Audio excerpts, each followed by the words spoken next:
अरे बुढ़िया, तेरा रोना धोना बंद हो गया हो ना, तो इस डेड बॉडी को ना मेरे घर से ले जा। अरे इसका अंतिम संस्कार कर दे कहीं जाके। और वैसे भी मैं नहीं चाहता कि मेरे घर पे कोई आए और शिकायत करे कि इतनी देर से तुमने मुद्दा घर में रख रखा है। तुझे समझ में नहीं आ रही है क्या? लेके जा इसे। बेटा, ये तू कैसी बातें कर रहा है? तेरे पिता की मौत हुई है और इस वक्त तू ऐसे बोल रहा है मेरे को? मैं तेरी दोनों बहनों को लेके कहाँ जाऊँ बेटे?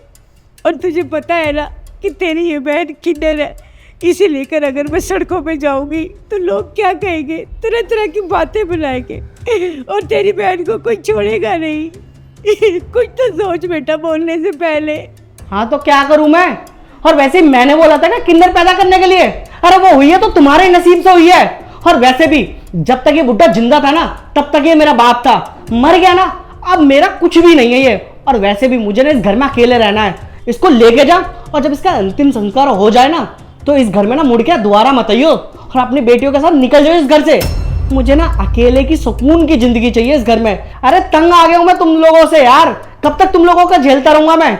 निकलो यार, अभी के अभी ना इस लाश को उठाओ और निकलो यहाँ से। भैया तुम ये कैसी बात कर रहे हो? अरे थोड़ी तो शर्म करो। पापा की लाश पड़ी है यहाँ पर और तुम्हें पैसों की पड़ी है। और ये तो सोचो बाहर रहेगी तो कैसे रहेंगे? और ये छोटी अभी तो इसकी पढ़ने की उम्र है, हम कैसे पढ़ाएंगे इसको? मार के लिए कैसे करेंगे? और बाप का साया तो हमारे सर से चला ही गया है और बाप के जाने के बाद तो बड़ा भाई होता है ना बाप के समान। और आप हम लोगों को घर से धक्के मार के निकाल रहे हो। ऐसा मत करो। मैं देख, मुझसे ना फालतू का रिश्ता जोड़ने की कोई जरूरत नहीं है। और वैसे भी जब बाप मर गया ना तो सारे रिश्ते खत्म हो गए हैं। और तू तो किन्नर है ना, कहीं पे भी रेड लाइट पे जाके खड़े होके मांग लियो, तुझे तो पैसा मिल जाएगा। तुझे किस चीज की टेंशन है? टेंशन तो इन दोनों को होना चाहिए ना। ये कैसे भीख मांगेंगे? ये कैसे गुजारा करेंगे अपना? देखो तुम लोग ना मेरे से हाथ जुड़वा लो। अभी का अभी इस लाश को उठाओ और जाओ। मेरे को ना अपने घर में और ड्रामा नहीं चाहिए। और एक सेकेंड, डेड बॉडी कहीं नहीं जाएगी। मेरे पैसे भी नहीं दिए। इनके पास मेरे पैसे उधार है पूरे 5 लाख रुपए। पहले वो चुकाओ, उसके बाद ये घर से बाहर जाएगी। अरे ओ भाई, कौन से पैसे और किसके पैसे किसने ले रखे थे? यहाँ पे किसी के पैसे ऐसे नहीं है। जा यहाँ से। वैसे ही मूड खराब हो रहा है। एक तो ये डेड बॉडी नहीं जा रही है मेरे घर से और ऊपर से ये तीनों खड़े हैं यहाँ पे। तुझे लगता है तू फालतू की बकवास करेगा और अपने घर में से चिल्लाएगा तो मैं पैसे छोड़ दूंगा? चुपचाप पैसे चाहिए मेरे, समझ गया ना? बेटा मुझे पता है मेरे पति ने कई जगह से पैसे उधार लिए हुए थे, तुमसे भी लिए होंगे। मैं तुम्हारे पैसे चुका दूंगी बेटा। उन्होंने बच्चों की पढ़ाई के लिए पैसे लिए होंगे। उनको ही पता है कि बच्चों को पालना, इनकी पढ़ाई लिखाई, इनका खाना, स्कूल की फीसें सब कितना मुश्किल होता है बेटा। इसीलिए मेरे पति ने पैसे लिए होंगे। पर मैं तुम्हारे आगे हाथ जोड़ती हूँ बेटे, मुझे थोड़ा टाइम दे दो, मैं तुम्हारे पैसे चुका दूंगी। मतलब तुम्हें लगता है कि तुम थोड़ा टाइम मांग के यहाँ से इन्हें ले जाओ और मैं तुम्हारे पीछे पीछे घूमता रहूँ? 2-4-5 हज़ार रुपये नहीं है, पूरे 5 लाख रुपए हैं। पहले मेरे पैसे चाहिए, उसके बाद ये बाहर जाएगी डेड बॉडी यहाँ से, इस घर से। और वैसे भी तुम कौन हो? मैं इनकी बीवी हूँ बेटे।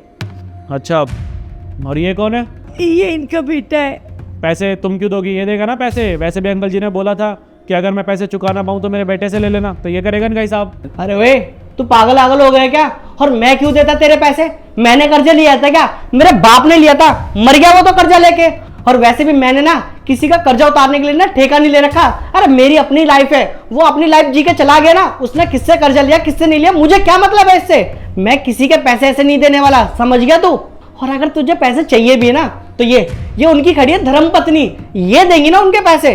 देख मैं इनको अभी ना इस डेड बॉडी के साथ बाहर निकाल रहा हूँ, तो तू इनके साथ ना जो मर्जी कर, मुझे कोई मतलब नहीं है। और अपने पैसे इन्हीं से ले लियो। मेरा तो ना बस यहीं तक का साथ था। ये बुड्ढा मर गया, ये तीनों इस घर से जा रही है, ये घर आराम से मेरे नाम हो जाएगा और मैं आराम से रहूँगा। बस मुझे किसी की कोई टेंशन नहीं है। अपने पैसे ऐसे जो भी लेने ना इनसे लेता रहियो भाई तू। अच्छा, मतलब तेरे पिताजी की डेथ हो गई तो तू अपने परिवार को घर से बाहर निकाल रहा है? आंटी, तुम्हें परेशान होने की कोई ज़रूरत नहीं है। मैं यहाँ आपसे पैसे लेने नहीं, आपको पैसे देने आया था। वो जब अंकल जी ने मुझसे 5 लाख रुपये उधार लिए थे ना, तो इस घर के पेपर्स मुझे दे दिए थे और उसका एग्रीमेंट बनवाया था कि अगर मैं पैसे ना दे पाऊँ तो तुम इस घर को बेच के पैसे ले लेना और बाकी पैसे अपने आंटी को दे देना।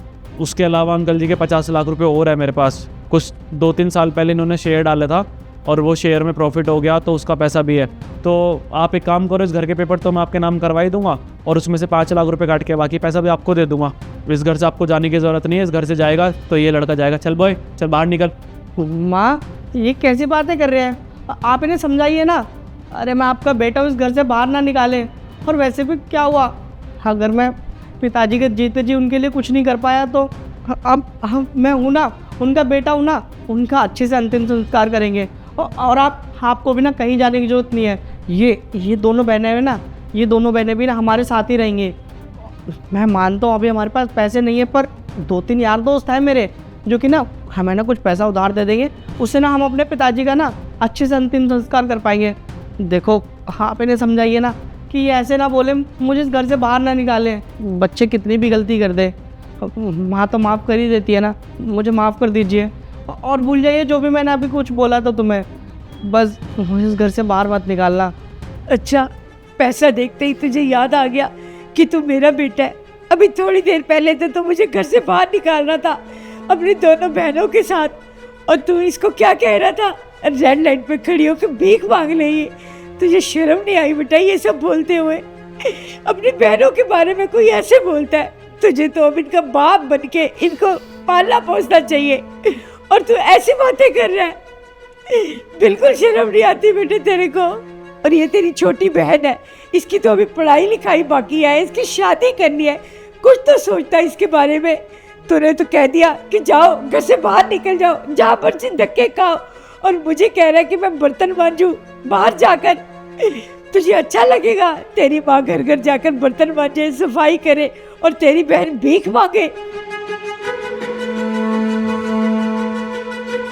बेटा जितने भी पैसे ये मेरे नाम कर गए थे ना, तो वो सब मेरे नाम कर देना। मुझे पता है मेरे पति ने जीते जी मेरे लिए बहुत कुछ किया है। अगर तुम वो पैसे मेरे नाम कर दोगे ना, तो मैं अपनी दोनों बेटियों का अच्छी तरह से पढ़ाऊंगी लिखाऊंगी, इनकी शादी करूंगी, और हाँ इस नालायक बेटे को भी थोड़े पैसे दूंगी ताकि ये भी कोई काम धंधा कर सके। देखा बे तो ना एक माँ की ममता को, जिस माँ को तो भी 10 मिनट पहले घर से बाहर निकाल रहा था, जिन बहनों को नसीहत दे रहा था कि रेड लाइट पे जाके कमा लेगी, आज वही माँ ना अपने बच्चों के बारे में सोच रही है। वो अपने पति की जिम्मेदारी निभा रही है और अपनी जिम्मेदारी निभा रही है। और मुझे नहीं लगता तुझ जैसा नकारा बेटा ने इस घर में रहना चाहिए। लेकिन देख वो किस तरीके से रिक्वेस्ट कर रही है और मुझे बोल रही है कि मैं कुछ पैसा अपने बेटे को कुछ काम में दे दूंगी। और एक ढंगा लड़का होगा ना, अकल होगी, संस्कार होंगे थोड़े बहुत, तो अपनी माँ को बहुत अच्छे से रखेगा और अपनी बहनों को भी।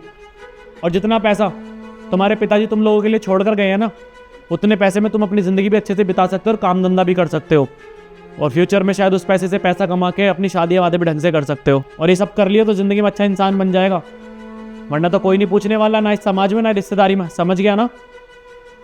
और आंटी जी मैं आपका पैसा मैं पहुँचवा दूंगा, मैं चलता हूँ, ठीक है? बेटा मेरे पति को कंधा दोगे क्या तुम? अरे बिल्कुल आंटी, ये कोई पूछने वाली बात है? वैसे भी अंकल मेरे पिताजी जैसे थे। चलिए मैं करवाता हूँ।